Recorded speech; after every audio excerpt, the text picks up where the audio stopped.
हदीस की और दीन की बातें करने वाली, उम्राह के नाम पर आकर लोगों को गुमराह करने वाली हमारी आंटी जी से मैं ये सवाल करना चाहती हूँ कि मैं ये चीज़ इनसे जानना चाहती हूँ कि क्या अल्लाह को शो ऑफ पसंद है।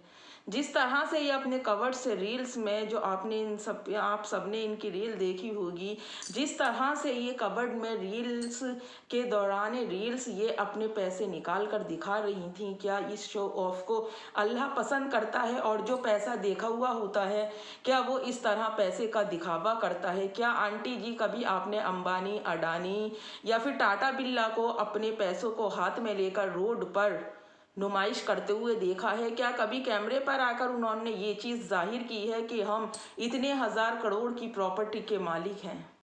अस्सलामुअलैकुम वरहमतुल्लाहि वबरकातुहू। मैं हूँ आपकी मेज़बान नाजिश खान और आप देख रहे हैं आपका अपना चैनल नूर रिएक्शन ब्लॉग। खाला ने धमाकेदार एंट्री अपनी यूट्यूब पर की है और उस मैंने ये, वो कहते हैं नहीं कि कभी भी दुम सीधी नहीं होती है, उसी तरह से हमारी आंटी जी जो हैं अपनी ज़िंदगी में लफ्ज़ सीधापन क्या होता है इस चीज़ को जानती ही नहीं। बस वो ट्रम्प कार्ड खेलना चाहती हैं, वो जानती हैं, वो चाहे सिंगल वुमेन के नाम पर हो, वो चाहे शौहर की सताई हुई बीबी के नाम पर हो, वो चाहे सिंगल मदर के नाम पर हो, वो चाहे किसी की बेबा के नाम पर हो। पर हमारी आंटी जी आज तक भी इस चीज़ को समझ ही नहीं पाई कि हमें जो कुछ भी चाहिए वो हमारे रब ताला से चाहिए। अगर हमारा रब हमसे राज़ी है तो फिर इस पूरी दुनिया के लोग हमसे राज़ी हैं। अगर रब हमसे राज़ी नहीं है तो फिर इस तरह की शोबाजी करना हमारा बेकार है।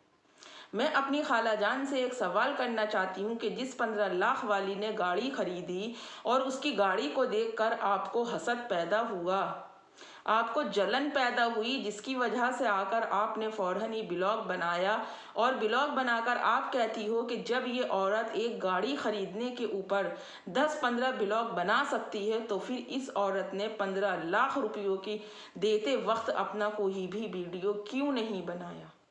देखिए, इंसान की ज़िंदगी में दो तरह के रिश्ते होते हैं। एक जो हमारी ज़िंदगी में बहुत ज़्यादा ख़ास होता है और दूसरा जिससे कि सिर्फ हमारी हाय हेलो होती है। जहाँ इंसानी रिश्तों में एतमाद और भरोसा होता है, वहाँ पर अगर हम कुछ लेन और देन कर रहे हैं तो इसका ये मतलब नहीं होता कि हम उसकी वीडियो बनाएं, या फिर किसी वजह से हम उसकी वीडियो नहीं भी बना पाते हैं तो ये भी मतलब नहीं है इस बात का कि वो चीज़ हमें उस सामने वाले इंसान ने नहीं दी। चलिए, वो झूठ बोल रही है, उसके 15 लाख रुपये हमारी खाला ने और चचा ने नहीं लिए।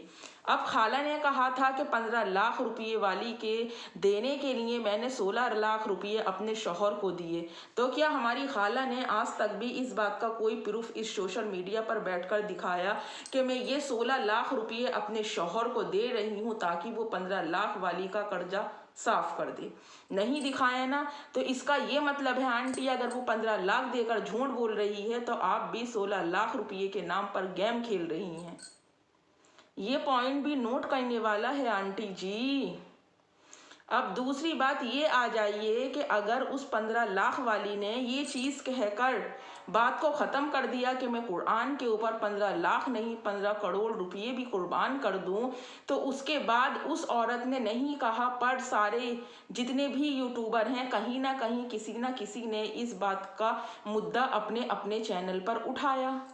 तो आंटी ये बात बताएं कि अगर उसके 15 लाख रुपये हैं, उसने यही तो कहा कि मैं इस चीज़ का जिक्र नहीं करूंगी, पर क्या कहीं भी उस औरत ने कसम खाकर ये कहा है कि मैं इन 15 लाख रुपयों की अपनी तकलीफ भूल जाऊंगी? ज़रा मेरी ऑडियंस, मेरे व्यूवर्स, मेरे सब्सक्राइबर इस बात को नोट करें कि क्या कोई भी इंसान किसी के 1500 भी गिरते हैं तो उसे कितनी तकलीफ होती है, जबकि वो गिर गए, उसने किसी को दिए नहीं और फिर देने के बाद उसके करेक्टर पर इतने सवाल भी नहीं उठे।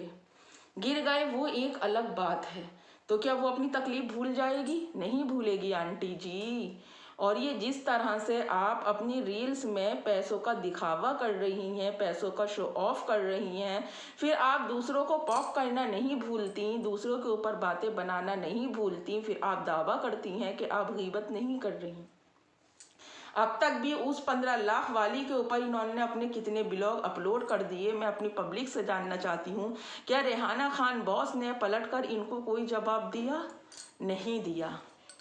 उन्होंने इनकी किसी बात को रिप्लाई दिया नहीं दिया। अब वो इनको इग्नोर कर रही है, इस चीज़ से इनका ईगो जो है बहुत ज़्यादा हर्ट हो रहा है। क्यों? क्योंकि ये बहुत बड़ी बात है। अगर हमें कोई अपनी ज़ात से नज़रअंदाज करता है तो हमारी इज़्ज़त नफ्स पर बहुत गहरी चोट लगती है, जो कि हमारी खाला जान की हर एक बात से दिख रही है। अब हमारी खाला जी ने क्या काम शुरू किया है कि सुबह में आती हैं इंस्टाग्राम पर तो अदरक के नाम पर सामने वाले को पॉक करती हैं, और अगर ब्लॉग डालती हैं सोशल मीडिया पर तो सामने वाले को सामने वाले को पॉक करती हैं। तो आंटी जी, जिस मूंढी पर आप बैठी थीं, क्या आपने अपने 2 BHK फ्लैट पर गौर किया? आप ये चीज़ पब्लिक को नहीं दिखाएं, आप वापस जाकर अपनी उस रील को वॉच करें और देखें कि कितनी सारी जगह में आपका 2 BHK जो है वो समाया हुआ है, कि इधर से भी बाहर है और उधर से भी बाहर है। आंटी, ये पब्लिक है, सब जानती है।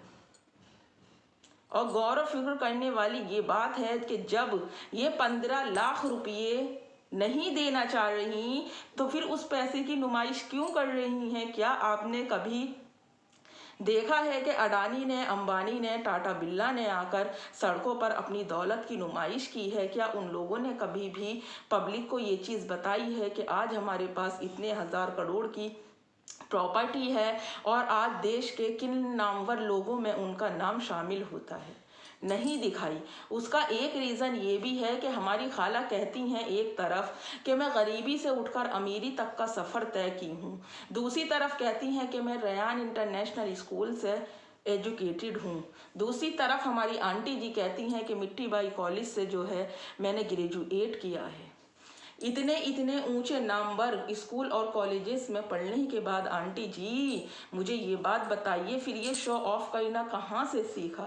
जिन इंसानों के दिल भरे हुए होते हैं और जिनके घर की दौलत बांधी होती है आंटी, वो सोशल मीडिया पर आकर इस तरह की नुमाइशें नहीं किया करते। वो अपनी दौलत का इस तरह का बाजार सोशल मीडिया पर आकर गर्म नहीं किया करते आंटी। अल्लाह को सख्त नापसंद है। उस रील्स को देखकर कितने लोगों के दिल में ये सवाल आया होगा, क्यों जितने पैसे आप दिखा रही हैं आंटी जी, बहुत से लोगों ने अपनी पूरी ज़िंदगी में इतना पैसा नहीं देखा। मैंने अपनी पूरी ज़िंदगी में खुद इतना पैसा नहीं देखा।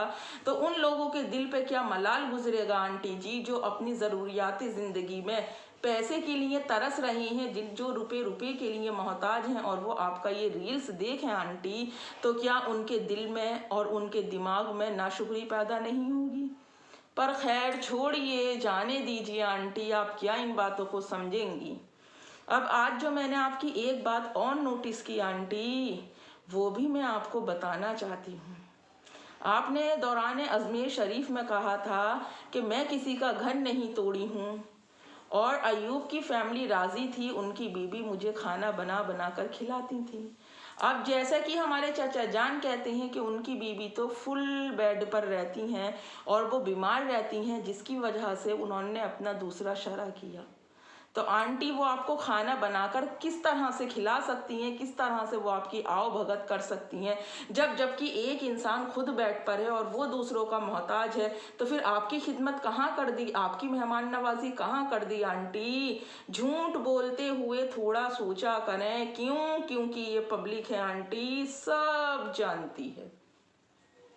और इतनी गड़बड़ी भी मत किया करें आंटी कि उस गड़बड़ी की नाव में बैठकर खुद ही गड़बड़ा जाएं। फिर कहती हूँ कि जब भी अपना नया व्लॉग उस टॉपिक पर बनाया करें जो टॉपिक आप लास्ट मंथ बोल चुकी हैं, उसको एक बार रिवीजन ज़रूर कर लिया करें कि मैंने पिछले साल, पिछले महीने, पिछले दिन क्या बोला था। शायद आपका झूठ पब्लिक की पकड़ में कम आए, शायद पब्लिक आपके झूठ के ऊपर कम ध्यान दे।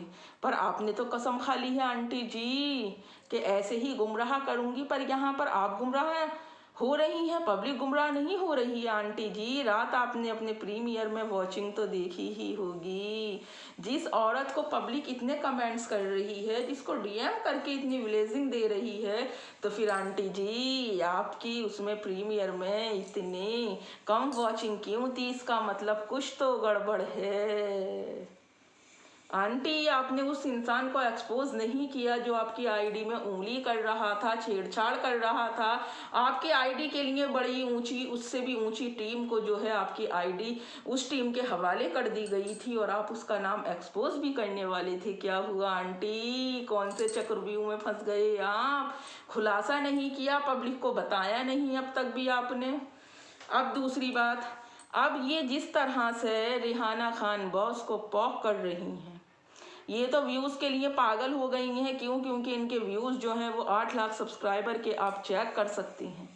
जब ये व्यूज़ के लिए पगला गई हैं तो फिर ये इस तरह की हरकतें कर रही हैं। एक बार फिर ये कंट्रोवर्सी खेलना चाहती हैं, दूसरी तरफ ये कहती हैं कि मैं मक्का मदीना से होकर आई हूँ, अल्लाह मुझे इन सब बातों से दूर रखे, मैं अपने लिए अपने अल्लाह से यही चीज़ मांगी हूँ। तो क्या आंटी जी, कंट्रोवर्सी भी आपकी दुआओं में आती है? अगर उसने कुछ कहा भी है और वो खामोश है, उस दूसरी पार्टी खामोश है, तो इसका मतलब आंटी वो आपको जवाब देने के काबिल भी नहीं समझ रही अपनी नज़र में। अब ये जो मेरे पब्लिक के कुछ लोग हैं जो कहते हैं कि रिहाना बॉस गंदी औरत है, वो अच्छी औरत है ही नहीं, तो मैं एज अ पब्लिक का से सवाल करना चाहती हूँ, अपनी पब्लिक से पूछना चाहती हूँ। अब ये इतने दिन से उन्हें पॉक कर रही हैं, क्या उनकी तरफ से कोई भी रिस्पॉन्स आया इनके लिए? क्या उन्होंने इनकी किसी बात का पलटकर जवाब दिया? नहीं दिया। अब यहाँ पर इन दोनों मियाँ बीवी की जो साजिश हो रही है, तो वो रिहाना खान बॉस के ऊपर उल्टे सीधे इल्ज़ामात लगाकर उनको इस सोशल मीडिया पर गंदा करने की साजिश ये दोनों मियाँ बीवी कर रही हैं। मैंने पहले भी चचा जान से सवाल किया था, आज फिर सवाल कर रही हूँ कि चचा जान, जब कुरान सीने से लगाकर पब्लिक को गुमराह कर रहे थे तो आपने ये चीज़ नहीं देखी थी कि मेरा रब आपकी ही ज़ुबान से, आपकी ही हर एक बात से इस चीज़ को सोशल मीडिया पर आपको बैठाकर साबित करेगा कि बंदे, तू इतनी अजीम मुक़द्दस किताब की कसम झूठी उठा रहा है। एक तरफ तो अपनी बीबी को भी धोखा दे रहा है, एक तरफ तो उसको भी धोखा दे रहा है जिससे कि तूने 15 लाख रुपये लिए।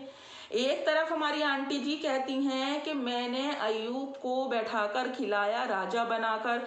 दूसरी तरफ जब पिछले साल इनके घर ईद मिलादुन नबी मनाई गई और सूरत से जो खाना आया उस पर आंटी जी कहती हैं कि अयूब बहुत खर्चा करते हैं, इनको तो बस अपनी फैमिली के लिए खर्चा करते वक्त कुछ दिखता ही नहीं।